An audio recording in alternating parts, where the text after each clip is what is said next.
პროექტი უძველესი ფოტოების გადასარჩენად გიგანტური ციფრული ალბომის შესაქმნელად სპეციალურმა ჯგუფმა ბორჯომის, სურამი და ხაშური უკვე მოიარა. შემდეგი გაჩერება კი რაჭაა, სადაც სპეციალისტებს კიკნაძეების ოჯახში უძველესი ფოტოები დახვდათ. სკანერებითა და ლეპტოპებით აღჭურვილი ეროვნული ბიბლიოთეკის თანამშრომლები ონის რაიონში მცხოვრებ ვახტანგ კიკნაძეს საქმიანი ვიზიტით ესტუმდნენ. ფოტოები ამ ოჯახის უძველესი პირადი ალბომიდან დღეიდან საჯარო გახდება. ამ ოჯახში სტუმრად მოსულს აუცილებლად მოგიყვებიან, რომ აკაკის რაჭაში მოგზაურობისას მწერლის ერთ-ერთი მასპინძელი, მათი წინაპარი ქუთაისის გუბერნიის ადვოკატთა კოლეგიის წევრი კონსტანტინე წულუკიძე იყო. სამწუხარო რა არის ის? აკაკის წერის მოგზაურობა ხო გადაღებულია ყველაფერი, არც არის, ხო? აი ხიძე რო შემოვდიან, ის მე პირი იკარგება. ვიდეოფირის დაზიანებით მიღებულ დანაგლის ნაწილობრივ იმდროინდელი ფოტოები ანაზღაურებს. ონში 1912 წელს მწერალთან სამახსოვროდ გადაღებული ერთ-ერთი სურათი კიკნაძეების სახლში ინახება. ონში მაგას შეხვედრა მოუწეს და ის იყო ბაბუაჩემი, იყო თამაზა. აი ეს არის ბაბუაჩემი, კონსტანტინე წულუკიძე. აკაკი თავისთავად.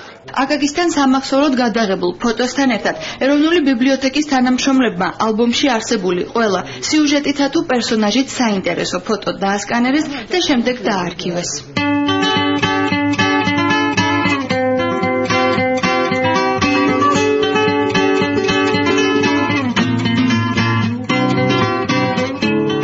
არქივის გასამდიდრებლად მუზეუმის სამუშაო ჯგუფმა ტექნიკური აღჭურვილობით კიკნაძეებისგან ბაქრაძეების ოჯახში გადაინაცვლა.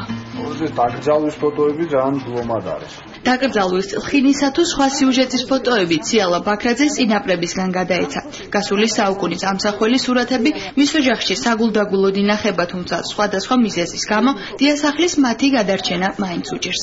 ერთ პერიოდი ძალიან დიდი წვიმები მოვიდა და იქ სადაც ელაგა ისინი ჩამოვიდა წვიმა და გააფუჭა. უნიკალური ფოტოების გადასარჩენად კომპანია ჯეოსელმა ეროვნულ ბიბლიოთეკასთან ერთად პროექტი ფოტომატიანე დაიწყო. გიგანტური ციფრული ალბომის შესაქმნელად სამუშაო ჯგუფმა უკვე მოიარა ბორჯომი, სურამი და ხაშური. ახლა ჯერი რაჭაზე. ფოტომატიანე იქნება ხიდი წარსულთან, რომელიც მე-19-მე-20 საუკუნეების ყოველდღიურობას საქართველოს ყველა რეგიონიდან გააცოცხლებს. ხიდი, რომელიც მიგვიყვანს არამხოლოდ მეფეებისა და დიდებულების ისტორიებამდე, არამედ ნათლად დაგვანახებს და რაც ყველაზე მთავარია, დაგვიტოვებს წარსულში უბრალო ადამიანების ყოფას. ჩვენ საქმე გვაქვს მართლა იმ მასშტაბის მოვლენასთან, რაც ხდებოდა მე-19-მე-20 საუკუნეში, გულისხმობ ამ შემთხვევაში ვთქვათ ფოლკლორული ტექსტების ჩაწერა, მუსიკების ჩაწერა და ასე შემდეგ. ჩვენ მზად ვართ ჩვენი სამუშაო ჯგუფი ჩავიდე საქართველოს ნებისმიერ რეგიონში, მოიძიოს საინტერესო ფოტოები, მოახდინოს მათი ციფრულ ვერსიაში გადაყვანა და დაარქივება. ფოტომატიანე თანამედროვე ტექნოლოგიებით გადარჩენილი ისტორია ეროვნული ბიბლიოთეკის ვებგვერდზე განთავსდება და ის ნებისმიერი მსურველისთვის ხელმისაწვდომი იქნება.